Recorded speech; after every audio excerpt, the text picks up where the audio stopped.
guys, welcome back to the channel McNallie Money, home of all things stock, investment, and personal finance related. Now for today's video, we're going to be sticking with the week's theme on mid to large size operators in the MJ space in the US. Today we're going to be talking about a big MSO by the name of Trulieve.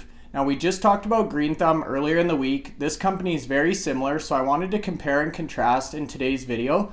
But before we get into it, you guys, please take a second to smash the like button. It really helps get this content to other people like yourself who may find value.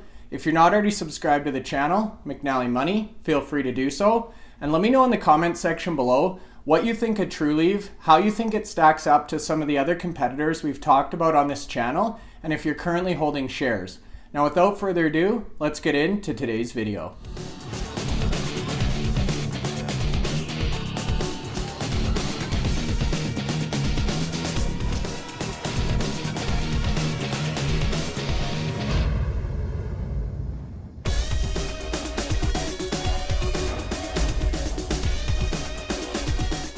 Okay guys, so that's right. Today's video, we're going to be doing a deep dive analysis on Trulieve Cannabis Corporation.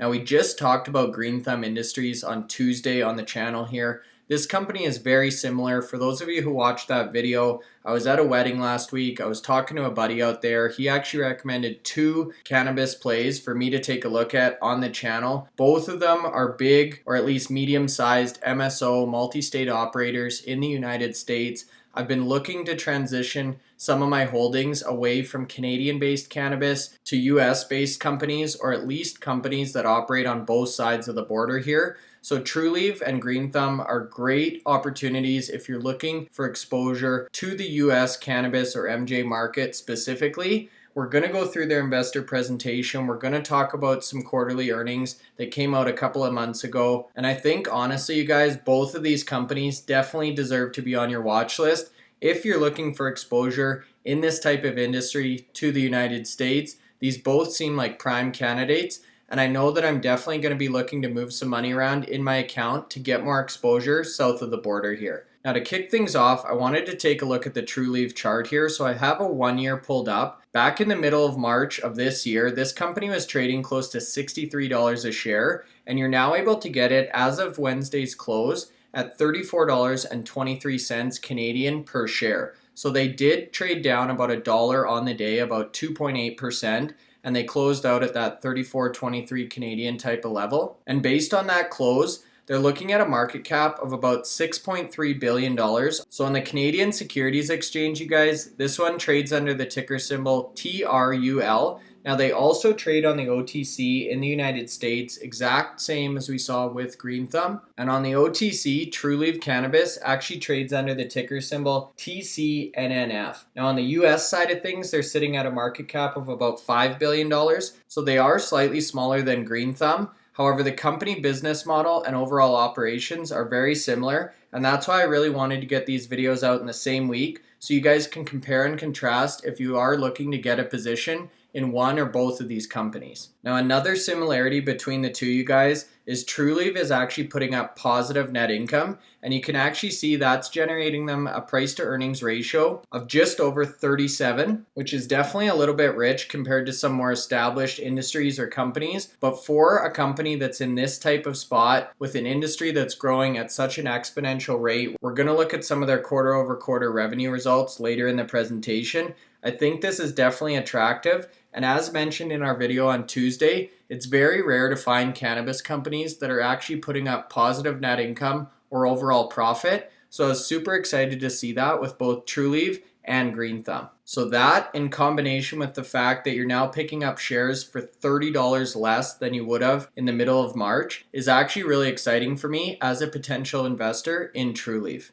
So before we get into the investor presentation, I did want to take a look at their Q2 earnings. Now this was from the middle of August, so Q3 results should be out in about 45 days, but there's definitely a number of notable things in this earnings report that I wanted to bring your attention to before we get into the investor presentation. So the header here talks about the fact that this quarter was actually their 14th consecutive quarter of profitability. They had over 500,000 customers served, and they actually became the first cannabis operator to start planting in West Virginia and entered their 7th state. So that's where they're now starting to expand and really get into that MSO type of category that we saw with Green Thumb. In terms of the financial highlights, they put up $215 million.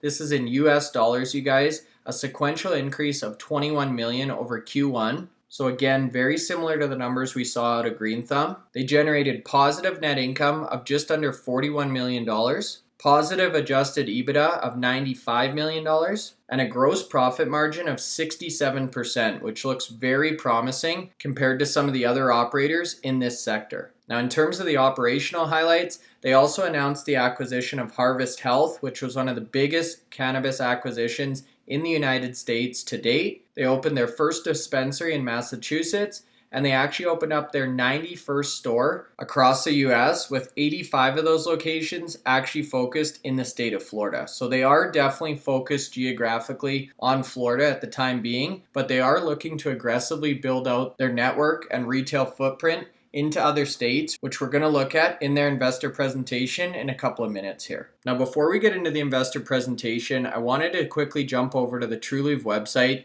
and give you guys a quick summary of what this company is about. So this is in the company overview section, and you can see Trulieve was actually the first and currently the leading medical cannabis company to operate in the state of Florida. Now, what's exciting about that, although they really have a focus on this single state, Florida is actually the third most populous state in all of the US. So this is definitely a good place to have a home base and really have a strong foothold. And we're going to look at their expanding hub and spoke strategy to move into different sections of the US later in the presentation here. Now, similar to what we saw with Green Thumb, this is a fully vertically integrated company that really markets themselves as seed to sale, and they currently control about 50% of the entire Florida market. They've got over 700 different SKUs in their product lineup, to which they're consistently adding new and exciting items. And they've got a very well developed dispensary network, along with a large fleet of delivery vehicles that actually allow them to serve patients at home. Now, as we saw on the previous slide, they currently have 85 stores in the state of Florida. They've got close to 100 now nationwide, so they've actually opened up a couple since Q2 came out. And again, as mentioned, they've got aggressive growth plans for the next couple of years that we're going to look at in more detail in the investor presentation.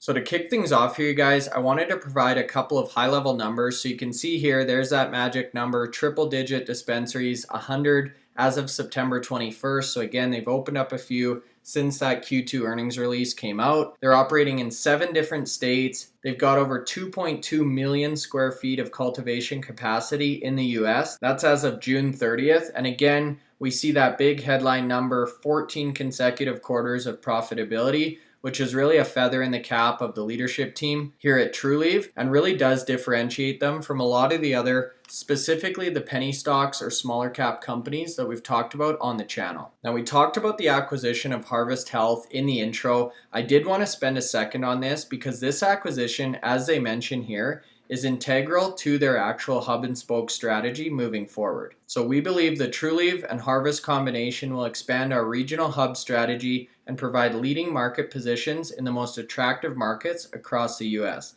The combination will allow us to accelerate our national expansion strategy and go deeper in the markets that we already operate in. So for me, as a potential investor in Trulieve, you guys, this is a major catalyst, and this is really a strategy shift from focusing primarily on Florida to now expanding their scope and their reach nationwide in anticipation of that US federal legalization, which I personally expect to happen within the next 18 months. So the fact that this business is really going through a transformational shift or period in combination with this recent share price pullback is very attractive to me, and is definitely one of the reasons that I'm looking at Trulieve very closely as a potential investment. So you may have heard the acronym MSO being thrown around in the cannabis investment community. What that really stands for, you guys, is multi-state operators. So these are companies that operate across the US in a variety of different jurisdictions. And I thought this slide was really interesting because it does a really good job of explaining the hub and spoke strategy for Trulieve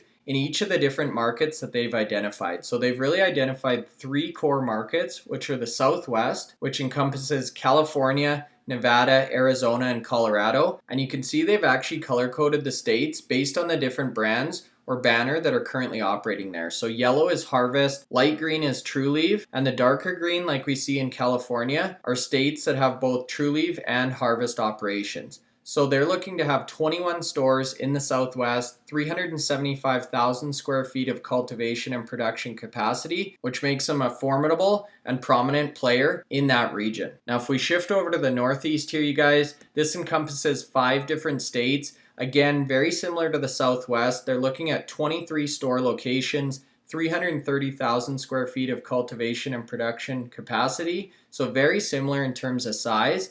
And at the bottom right here, the Southeast, this is really their bread and butter. Again, this includes the state of Florida. Although there's only 2 states identified as the Southeast, they have 101 stores, 2.4 million square feet of cultivation and production capacity. So this is by far the biggest piece of the Trulieve portfolio at the current time. Now you can see between the 2 banners, so combined, they've got 145 stores, so that's Trulieve plus Harvest, and over 3.1 million square feet of cultivation and processing, which is absolutely mind-blowing when you compare these numbers to some of the ones we've looked at in previous videos on these small or micro cap operators here in Canada. So the scale and scope you're getting with your investment in terms of Trulieve or Green Thumb is really quite different than what you're getting with some of these operators here in Canada.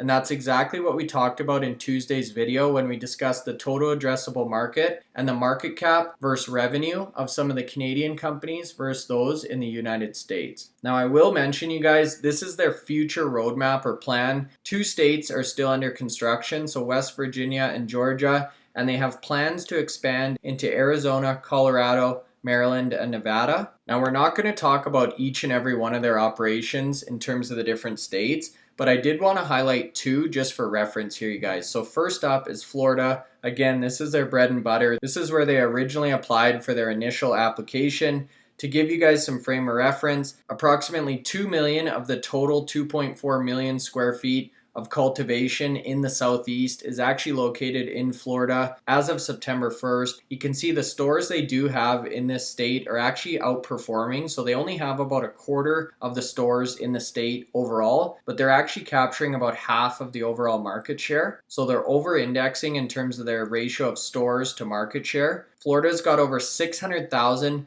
medical marijuana patients, and 94% of those patients, you guys, have actually visited a Trulieve store. So virtually every single patient in the state is familiar with the brand and has gone into one of these locations at some point in time. Now, the other point I wanted to highlight here, MJ Biz has actually estimated the Florida state sales to come in between 1.2 and 1.4 billion in 2022, so next year. So although they again are focused heavily on this one state, it's definitely a very lucrative opportunity and a great place to have as your home base. And interestingly enough, another one of my investments, the Valens Company, just purchased a CBD company by the name of Green Roads, and they're actually located in Florida as well. And again, they've cited this state or market as being one of the most lucrative in all of the United States. Now, the second state I wanted to focus in on here, you guys, is Pennsylvania. So this is actually in the Northeast hub. This is the 5th most populated state in the US, and they actually have a very limited license structure here. So it's very hard to acquire licenses for both cultivation and retail sales. And Trulieve was actually able to break into this market through the acquisition of an existing cultivation facility and portfolio of existing dispensaries. Now, what's exciting about this existing cultivation facility, it's state-of-the-art, you guys. It's purpose-built. They've got extraction on site. They've got land available to expand around the facility, and they're actually wholesaling right now to 100% of the Pennsylvanian market. On the retail side of things, Trulieve actually has 6 stores up and operational in 2 of the most populated metro areas, so Philadelphia and Pittsburgh. And similar to what we saw in the state of Florida here, we're continuing to see the patient count grow, and they're up to nearly 550,000 patients in Q2 of 2021. And as you can imagine, with a very similar patient count, we would expect the sales next year to be very similar in the range of 1.2 to 1.4 billion. So again, these are only 2 of the markets or states that Trulieve is actually going after or operating in, but I thought it was important to include in the presentation just to kind of compare and contrast the strategy between states and explain the different plan of attack that Trulieve has in each and every one of these markets. Now, we mentioned Trulieve has over 700 different SKUs, which is super impressive. That's the highest SKU count I've seen of any company in the MJ industry. So I wanted to spend a couple of minutes talking about their brand portfolio and some of the different brands under the Trulieve banner. So again, similar to what we saw with Green Thumb here, you guys, they've got a wide offering of different types of products that touch various different segments of the market. So everything from Muse, they've got Sweet Talk, which is really focused on the confectionery or edible space. Momenta, which is focused on patient well-being, topicals, stuff like that. And then the Cultivar collection, which is their premium or top shelf, small batch, handcrafted cannabis or flower. And that's a perfect segue to this slide here, which really talks about Trulieve's go-to-market strategy, which is really focused on providing the highest quality products, whether that's premier national brands or cherished local brands, and the best overall consumer experience. So you can see on the left here, they've got a large and growing product lineup. So that's where that 700 plus SKU count comes in. They've got a great network of existing brand partnerships. So some of the companies we've talked about on this channel before, like Bang, Love's Oven, Blue River. They've established connections and trust with a number of local brands as well. So Black Tuna is one that comes to mind, Sunshine Cannabis. And then they've also got the wholesale distribution element. And again, we mentioned that they're actually serving 100% of the Pennsylvania market, with wholesale in Massachusetts expected to launch in the second half of 2021. So again, great diversification here, you guys. As a potential investor, they've got a very well-established and deep lineup of in-house brands and SKUs. They've got existing relationships with national brands that are already very well established. Plus, they've got the element of those local brands, which really keeps them grounded and gives them credibility in some of these new markets that they're starting to enter. Now, before we close out the video here, you guys, I did want to spend a couple more minutes on the actual numbers that we saw in Q2. So you can see in the right-hand column here, this is Q2 that ended June 30th. Next to this is Q1, which actually ended March 31st. So you can see in every single line, whether it's revenue, gross profit, net income, or adjusted EBITDA, they've seen quarter over quarter improvement. Now, the only negative here, you guys, we have seen operating expenses increase as well by about $4 million. However, that's definitely expected as the company continues to expand and grow. And the nice thing to see here, you guys, is the costs are actually moving up at a slower rate or pace than what we're seeing with the actual revenue growth. So you can see revenue increased 11% quarter over quarter, whereas the operating expenses were actually only up 7.3% quarter over quarter. So that's great that they're able to manage their costs and they're actually able to outpace the increase in operating expenses with the increase in overall top line revenue. Now, if we're talking year over year here, you guys, so Q2 of last year compared to Q2 of this year, revenue is up 78%, which is phenomenal. And adjusted EBITDA was up 55% year over year. So super impressive numbers here, you guys. Very similar performance to what we saw with Green Thumb. And I would expect next year or 2022 to be the year that they actually break into the $1 billion plus club in terms of revenue, assuming all of this growth and activity continues as we've seen historically here. So to close things out here, you guys, I wanted to take a look at this slide, which really talks about the reasons Trulieve believes their company provides a significant opportunity to create shareholder value. And they've really broken it out into three main components here. We talked about regulatory opportunities and changes in the video on Tuesday. There's a number of high profile changes that are currently in the works. So they've got the Safe Banking Act in the US, which would allow traditional banking, loans, mortgages to apply to cannabis type of companies. So that would be massive for these operators. Federal legalization, which again, I personally expect in the next 18 months. And if that does go through, you guys, that's really going to have a big impact on a reduction in tax rates that these companies pay and the potential to list on US exchanges and attract additional investment dollars. So that's on a federal level. If we look at state opportunities here as well, you can see a number of states have actually already approved adult use cannabis, which is great. And again, this is a trend I see continuing regardless of what happens at a federal level, because states are really starting to see the benefit of the improved tax dollars and the reduction or savings in law enforcement costs. So if we shift over to the right here, you can see the 3 pillars. Again, reasons why Trulieve believes this is such a great investment opportunity. So number 1, expansion.